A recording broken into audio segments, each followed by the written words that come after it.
Nah, ini akan berbagi satu resep yang menggunakan telur, familiar mungkin di rumah makan Padang, dan ini tebel juga padat. Nah, rahasianya bagaimana cara masaknya? Kita langsung aja ke cara membuatnya.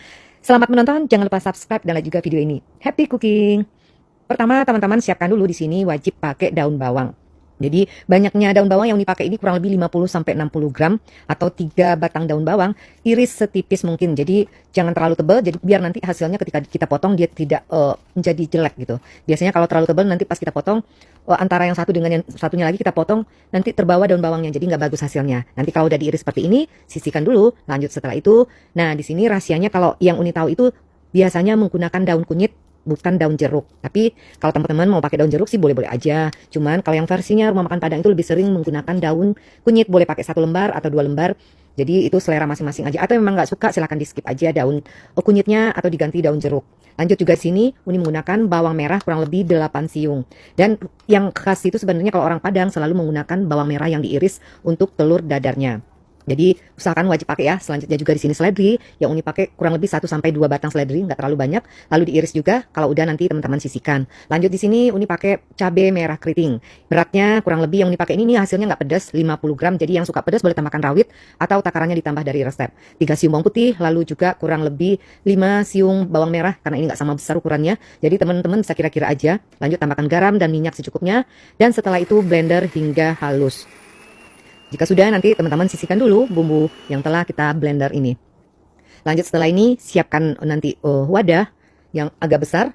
Di sini wajib kalau mau hasilnya padat dan tebal. Jadi kalau memang takut amis, sebenarnya kalau udah ditambahkan bahan-bahan lain, Uni jamin nggak amis sama sekali. Jadi usahakan kalau nggak mau 2, 1 pun sebaiknya tetap pakai telur bebek. Yang Uni pakai di sini 2. Lanjut setelah itu Uni pakai 4 butir telur ayam ukurannya yang besar. Jadi kalau teman-teman yang punya putih telur, sisa putih telur di kulkas, silakan nanti tambahkan tapi dinginkan suhu ruang dulu. Itu akan lebih bagus hasilnya. Umumnya kalau rumah makan Padang itu sering menggunakan putih telur juga. Nanti tambahkan juga merica bubuk, ini secukupnya aja. Lanjut setelah itu teman-teman juga tambahkan di sini garam halus. Nanti boleh sebenarnya untuk bumbu halus teman-teman mau pakai kemiri sedikit boleh juga ya. Dan seterusnya tambahkan 1 sendok makan tepung beras. Lalu 2 sendok makan tepung terigu. Ini pakai yang protein sedang. Jadi yang nggak mau pakai tepung beras sebenarnya juga nggak apa-apa. Cuman kalau pakai tepung beras itu hasilnya lebih memadat. Lanjut setelah itu nanti teman-teman bisa di whisk dulu, dicampur dengan menggunakan whisk aja atau dengan garpu juga nggak apa-apa sampai nanti gumpalan-gumpalan tepungnya sampai benar-benar nggak ada lagi. Jadi sampai benar-benar halus. Jadi kalau yang nggak bisa sampai halus gitu nggak apa-apa, nanti teman-teman silakan saring aja pakai penyaring juga nggak apa-apa. Yang penting hasilnya sampai halus, nggak ada tepung yang menggumpal lagi. Nah kalau udah seperti ini kita lanjutkan penambahan dengan bumbu yang telah kita blender tadi. Sebenarnya ini boleh juga teman-teman tambahkan bubuk kunyit sedikit kalau mau warnanya lebih cerah, silakan aja. Kadang ini juga pakai. Jadi nanti warnanya itu akan lebih bagus juga karena ini lumayan banyak cabai merah keritingnya, jadi ini nggak tambahkan lagi.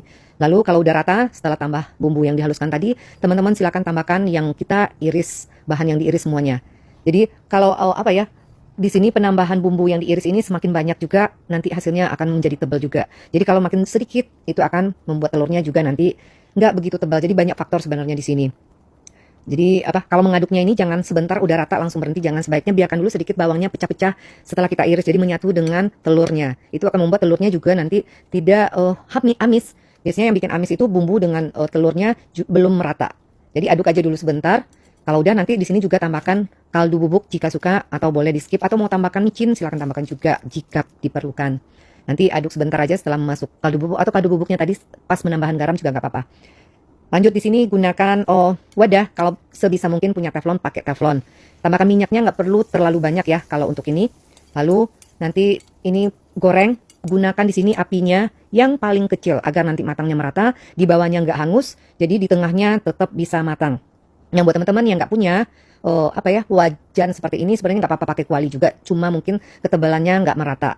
Nah di sini sebaiknya jika punya 2 teflon, untuk membaliknya teman-teman gunakan teflon yang satu lagi yang ukurannya hampir sama besar. Nanti kalau udah tinggal dibalik seperti ini, jadi di bawahnya tetap nggak ada yang hangus juga nanti. Nanti begitu juga sebaliknya, teman-teman putar-putar aja biar rata matangnya antara sebelah kanan dan kiri. Biasanya kadang kan api nggak sama, nanti balik lagi dengan membalikannya dengan teflon yang satu lagi ya begitu. Jadi nanti sebenarnya gampang. Kalau nggak punya teflon silakan pakai wajan biasa aja. Jadi nggak wajib sebenarnya menggunakan teflon, cuman hasilnya aja yang tidak seperti menggunakan teflon. Nah kalau udah matang semua, ini sampai selesai wajib menggunakan api kecil kalau mau hasilnya bagus dan dalamnya tidak ada yang mentah. Nah seperti ini setelah kita angkat dari wajan. Lanjut setelah itu teman-teman nanti bisa pindahkan ke piring saji.